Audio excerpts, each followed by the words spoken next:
Salut Matteo. Salut Monsieur Manhattan. Merci de me recevoir là pour coloré.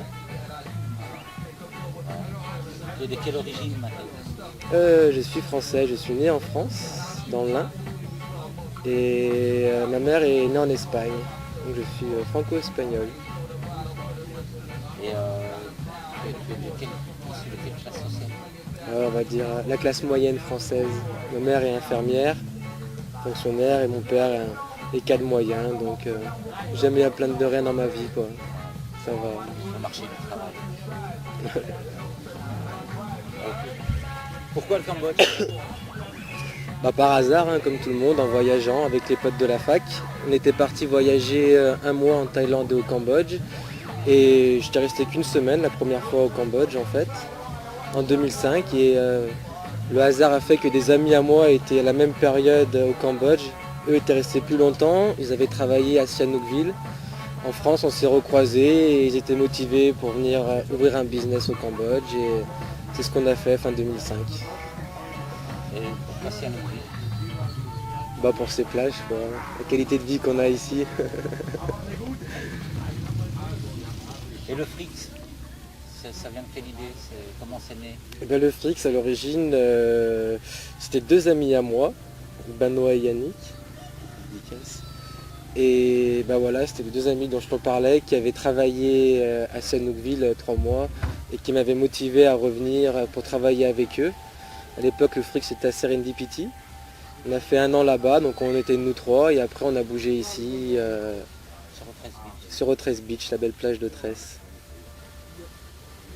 Et le fric, c'est plus pour diffuser ta peinture ou c'est plus pour tenir en bas? Bah, l'origine, ouais, c'était, comme je t'ai dit, c'était un délire, vraiment un délire entre amis, quoi. Je peignais un petit peu, mais je faisais plus de graphes à cette époque en France. Et quand je suis venu ici, bah, j'étais comme tout le monde. Je peignais très peu, il y avait très peu de toiles à moi, quoi. C'était plus un délire entre amis, quoi. C'était pas, j'avais pas d'arrière-pensée entre guillemets sur la peinture ou quoi que ce soit, quoi. C'est vraiment venu au fur et à mesure la peinture ici. Elle s'est développée ici, on peut dire. Que penses-tu de ta situation d'expatrié au Cambodge? Que ressens-tu?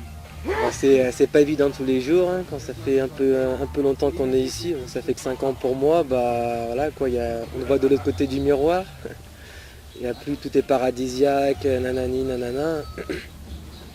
Moi je suis à Haute-Tresse, donc je suis un peu loin des problèmes de la ville, mais ouais, à Sihanouk, il commence à avoir de plus en plus de blancs, quoi, plus en plus d'argent et plus de rapports comme on a chez nous au final, quoi. Donc pas très intéressant, pas très intéressant. Pour Sihanouk, après je connais pas Phnom Penh, mais pour Sihanouk pas très intéressant.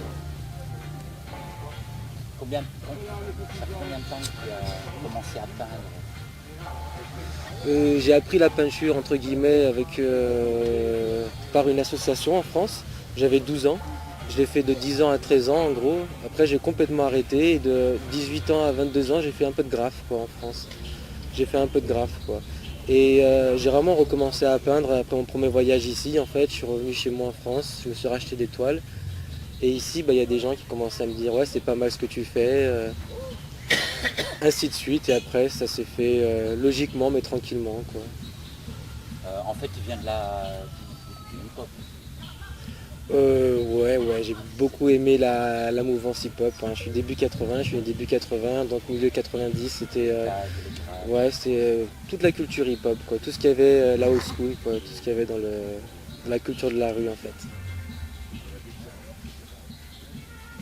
Ton inspiration maintenant au Cambodge, vu que tu es trop dans le milieu hip-hop, Bah, elle te vient d'où? elle vient un peu de tout quoi, de la vie en général quoi, c'est un peu pour ce que je vais te dire, donc c'est ce que je vois ici quoi. J'ai fait une petite série Sihanoukvis pour décrire ce que je ressentais par rapport aux expats, aux Khmers. C'est ce qu'il y a autour de moi, mais toujours avec quand même une touche. Je suis un peu autodidacte, quoi. Donc j'ai appris dans la rue, j'ai passé beaucoup de temps dans la rue, j'aimais ça quoi.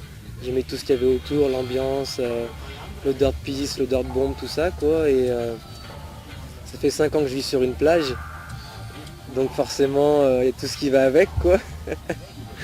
Et j'ai appris à tempérer un peu toute cette violence qu'il y avait un peu dans la rue et pas la relativiser, mais à la décrire en peinture, à la peindre.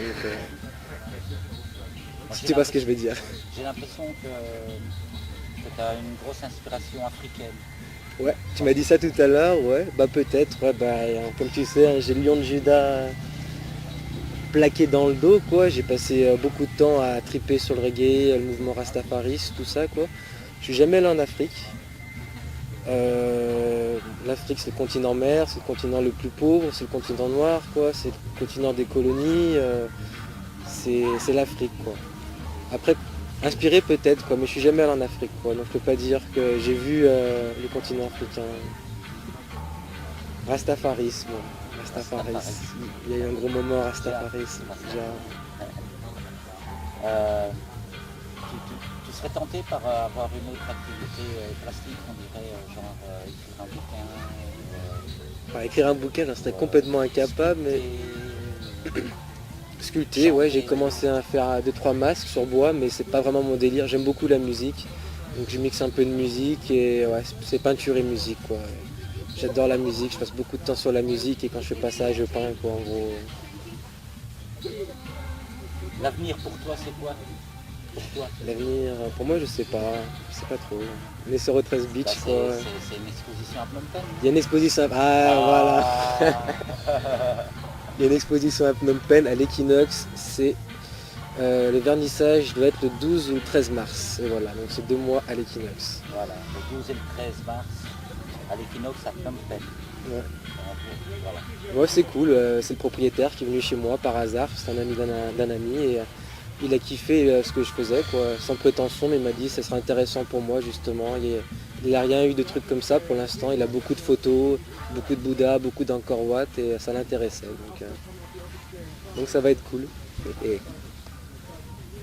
Et quel est l'avenir du reste du monde pour toi? Ça c'est une question. Question piège. T'as vu, ça fait. La caméra elle voit pas, mais tu pourrais leur montrer, ça fait 5 ans que je suis là, quoi. Donc le monde il est assez loin quand même. Voilà. Au 13 Beach, qui va être rasé dans 2 semaines. Une partie du moins. L'avenir du monde, le monde c'est un monde d'argent, quoi. Il n'y a plus d'idéaux politiques, très peu, il n'y a plus de lutte. Donc voilà, tant que ce seront des businessmen et des politiciens qui font du business, qui dirigent le monde, il y aura toujours des exploitants, des exploités, des dominants et des dominés.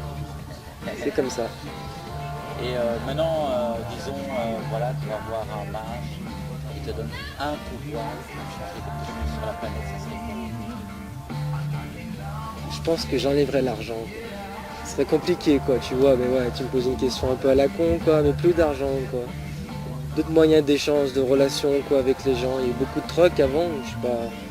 Donc réinsérer le troc et la monnaie. Ouais, ou trouver une monnaie d'échange, quoi, tu vois. Chaque peuple aussi a sa spécialité et je trouve ça complètement con de délocaliser, tu vois, des secteurs d'activité performants en France, par exemple, dans un autre pays qui n'ont pas la qualité. Enfin, ouais, bref, l'argent, plus d'argent. Alors on est toujours dans la supposition. Supposons que tu aurais 1, 2 ou 3 idoles. Ça serait qui? Bob Marley, forcément Bob Marley, quoi. Tout ce qu'il a fait, ses chansons, ce qu'il représente dans le monde, encore aujourd'hui, il restera, quoi. Il restera. C'est le seul artiste du tiers-monde qui est connu universellement. Ça restera, quoi. C'est dans l'histoire. Après, pour le côté français, parce que je suis quand même français, je dirais Brassens ou Gainsbourg, quoi. Et plus Gainsbourg parce qu'il était plus délirant, il avait plus de style, tous les styles, reggae, funk, rock, avec des textes à chaque fois complètement décalés par rapport à son époque. Et un artiste côté espagnol, Manu Chao, La Mano Negra, pour le voyage, quoi, et l'expérience de la vie, quoi, voilà. Ton plus gros défaut? Le plus gros défaut, la rancune et l'orgueil. Cabeza en espagnol, c'est mon côté espagnol. C'est vilain. Ta plus grande qualité? La gentillesse. On essaye. Tu lis quel bouquin pour l'instant? Je lis pas de bouquin, ça fait bien longtemps que j'ai pas lu un bouquin, quoi. Rien du tout. Je lis le, le Cambodge-Soir. Le Cambodge. Le Cambodge-Soir. Et SoFoot, ouais, j'ai un collègue qui m'a ramené un SoFoot de France, quoi. Donc j'ai un petit SoFoot, c'est bien marrant, quoi. Et ben voilà, on arrive à la fin de notre entretien. C'était Le cool. mot de la fin. Le mot de la fin, le temps nous le dira. Le temps nous le dira. Merci Mathéo et à bientôt. Ciao.